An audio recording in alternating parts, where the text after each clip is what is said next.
policiers étaient là-bas. Il y a quelqu'un, oui, il y a pas quelqu'un.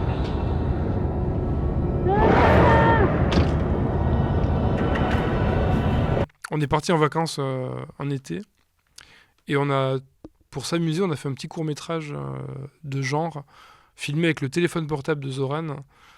Et dans la maison où on était en vacances, il y avait un costume de loup-garou, il y avait du faux sang, il y avait des trucs comme ça, chez les amis chez qui on était. Et du coup, on s'est dit, pourquoi pas faire un petit film d'horreur, histoire de décompresser un peu de l'écriture sur laquelle on bloquait, quoi. On a eu une réflexion ensuite peut-être plus profonde sur ce qu'on voulait vraiment faire comme cinéma. Et on s'est rappelé qu'en fait, nous, quand on était gamins, ce qui nous motivait à faire des petits films entre nous et ce qu'on aimait vraiment, c'était le cinéma de genre. Et on s'est dit, en fait, il faut que le prochain film qu'on écrit, on le fasse un peu en s'amusant. Et du coup, on a eu envie de revenir un peu à nos premiers amours et à un petit peu assumer les références qu'on avait quand on était gamin, qui étaient des références qu'on assumait plus trop, je pense, quand on a commencé à faire des films. Et on s'est dit, en fait, faut faire du genre, parce que faire des films d'horreur, c'est drôle. Et je pense que ça a vraiment été ça le point de départ, en tout cas, l'envie de s'amuser un peu, quoi.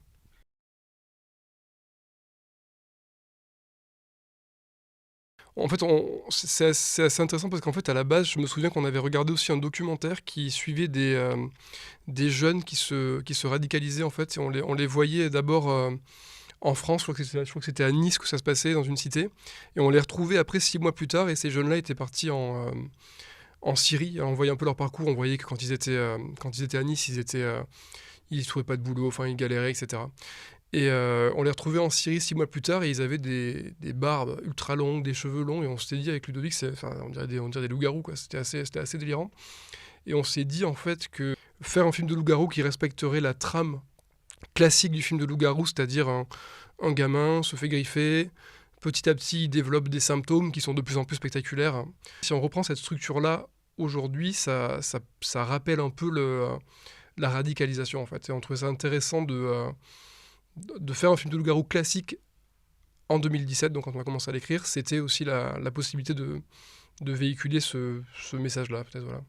Oh!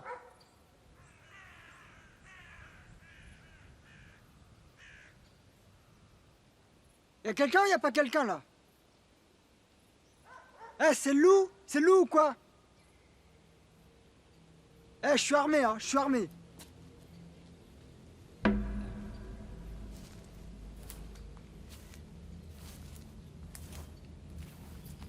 Nous, on a grandi à la campagne, dans le Lot-et-Garonne, qui est un département assez défavorisé. On vient nous-mêmes d'une classe sociale, d'un milieu modeste.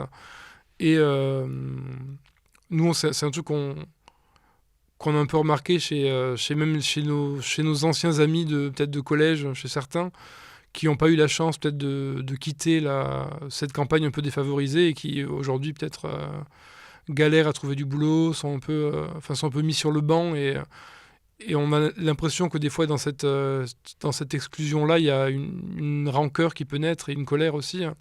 Souvent une colère de classe. Je pense que c'est même un truc que nous, on pouvait faire l'expérience de ça quand on était au collège. Nous, on a eu la chance peut-être d'aimer l'écriture et d'avoir envie de partir et d'avoir envie de partir à Paris pour faire autre chose. Mais on se dit que peut-être beaucoup qui n'ont pas eu la chance d'avoir un truc à quoi se raccrocher, peut-être on se retrouve un peu mis au banc et ça peut aussi générer de la colère, quoi.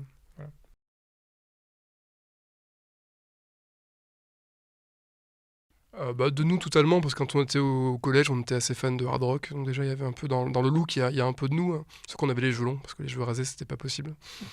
Et oui, donc, et aussi dans le fait dans ce sentiment qu'il peut avoir aussi d'exclusion. C'est un peu une version de nous-mêmes, je dirais, qui aurait pas eu la chance d'avoir une passion comme on a pu avoir nous pour le cinéma, qui est un peu un hasard. Hein. Qu'on se dit, si on n'avait pas eu cette envie-là de faire des films, c'est vrai qu'avec le sentiment qu'on pouvait ressentir quand on était gamin un peu d'exclusion, qu'on n'était pas très populaire au collège, etc., on se dit que ça crée de la rancœur et on se dit que Teddy, c'est un peu une version de nous qui a pas envie de faire du cinéma, quoi, qui sait pas trop quoi faire, hein, qui a pas vraiment de porte de sortie, quoi. Nous, on voulait vraiment se servir de la figure du loup-garou pour parler au contraire de la colère un peu chez un jeune qui est exclu Et on voulait que le loup-garou soit un peu l'image de la colère qui grandit en lui et voilà, une certaine peut-être monstruosité. On voulait vraiment parler de ce thème-là et pas vraiment du passage à l'âge adulte, quoi. On s'en amuse un petit peu d'ailleurs dans la séquence du médecin où le médecin lui dit c'est parce que tu es en train de grandir en gros. Donc il y a un truc où on s'amuse un peu genre le médecin pose un diagnostic qui serait un peu celui de la thématique du film du coming of age, à savoir le passage à l'âge adulte. Et en fait on a essayé un peu de le déconstruire dans la suite du film, et quand on arrive à la fin du film on se dit en fait non, c'était pas le passage à l'âge adulte, c'est plutôt l'expression de la rancœur de classe de Teddy, quoi. Mais après, c'est un truc qui se prête par contre très bien à l'adolescence, parce que l'adolescence, c'est un peu l'âge où toutes les émotions sont exacerbées et où un rien peut prendre des proportions invraisemblables. Et c'est le cas de Teddy qui, en fait, alors lui, en gros, dans sa vie, il subit à son boulot, il est exclu par les gens du village en général. Mais c'est une rupture amoureuse qui va finalement déclencher la colère ultime qu'il y a en lui.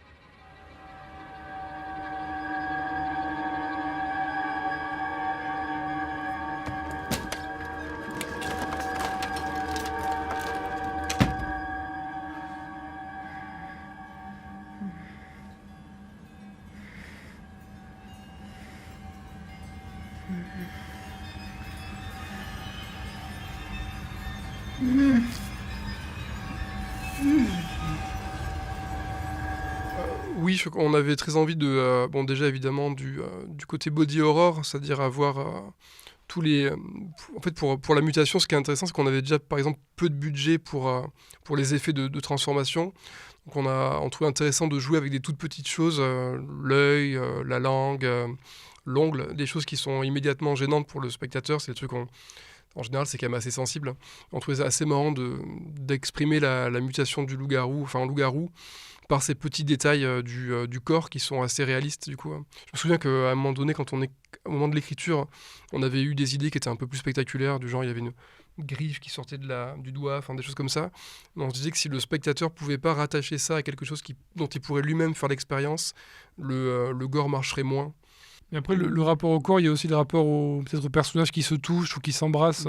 C'est le cas de Teddy et Rebecca, c'est le cas aussi du salon de massage, toutes les séquences au salon de massage.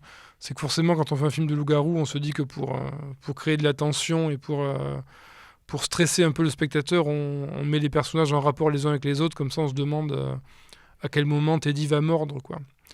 Je sais que dans les premières versions de scénario, il travaillait dans une station-service, d'ailleurs. On l'a transformé en masseur, parce qu'on se disait que ce soit l'occasion de faire des séquences, justement, où il serait au contact direct avec des clients, où en gros, on le verrait toucher des gens, et on se demanderait à quel moment il va agresser la personne, ou quoi. Donc ça susciterait un peu de la tension, quoi.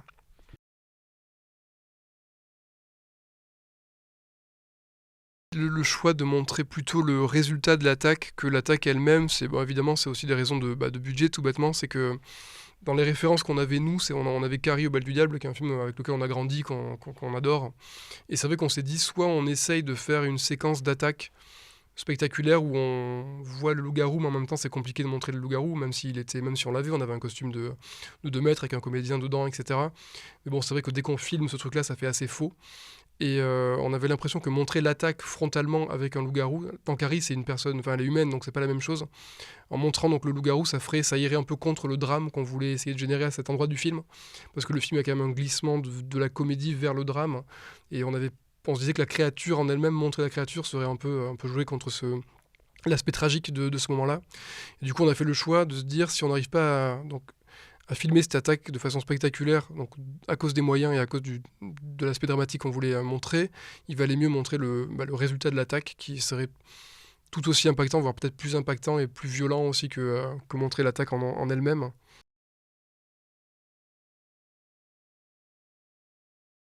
On est allé voir la prière de Cédric Kahn au cinéma, et en voyant Anthony, on s'est dit, mais en fait, ce gars-là serait super en Teddy, parce qu'il a un peu ce côté cassé qu'on aime bien chez les non-pros. Et lui avait beau être comédien pro, qu'on retrouvait totalement ce truc-là chez lui. Et du coup, on lui a envoyé le scénario, on l'a rencontré, et ça s'est très bien passé avec lui. Enfin, ça a été une entente immédiate. Il a ce truc, Anthony, d'avoir une douceur naturelle qui permet de faire qu'on aime bien le personnage tout de suite. C'est vrai que sur papier, Teddy était un peu rude. Hein. C'est vrai qu'il est assez grossier, il est pas très fin, il insulte tout le monde, etc. Et nous, on avait cette crainte au scénario, on se demandait est-ce que vraiment le spectateur va être en empathie avec ce gamin. Et en fait, la rencontre avec Anthony a résolu totalement ce problème-là, parce que lui, il a une douceur qui fait qu'on a tout de suite envie de l'aimer.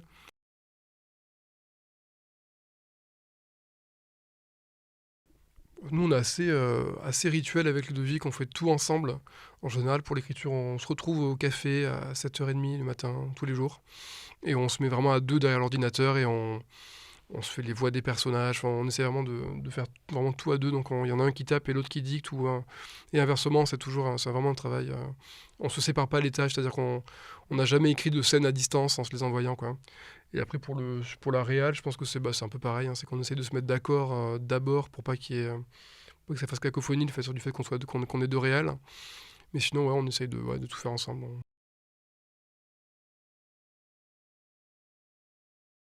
C'est un film qu'on a ancré vraiment dans la France qu'on a connue quand on était gamin, qu'on trouve ça assez marrant de pouvoir partager cette expérience, enfin, cette spécificité avec le monde entier, c'est drôle. Je sais pas comment ça va être perçu.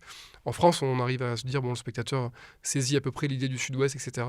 Je sais pas comment ça va être vu ailleurs, c'est intéressant. Oui, parce que c'est vrai que le genre, c'est un truc assez universel de base, mais nous, notre intention, c'était pas de pasticher les films de genre américains que tout le monde connaît, mais c'était justement de mélanger, c'était d'amener une figure du cinéma de genre américain et de la mélanger avec le Sud-Ouest où nous on a grandi. Donc c'est assez curieux de savoir comment ça va être reçu du coup. Si c'est pas un film qui a eu qui a eu des sorties salles dans beaucoup de pays, donc c'est vrai que c'est intéressant de pouvoir le montrer, qu'il soit visible quelque part. Dans d'autres pays, c'est assez chouette. Ça.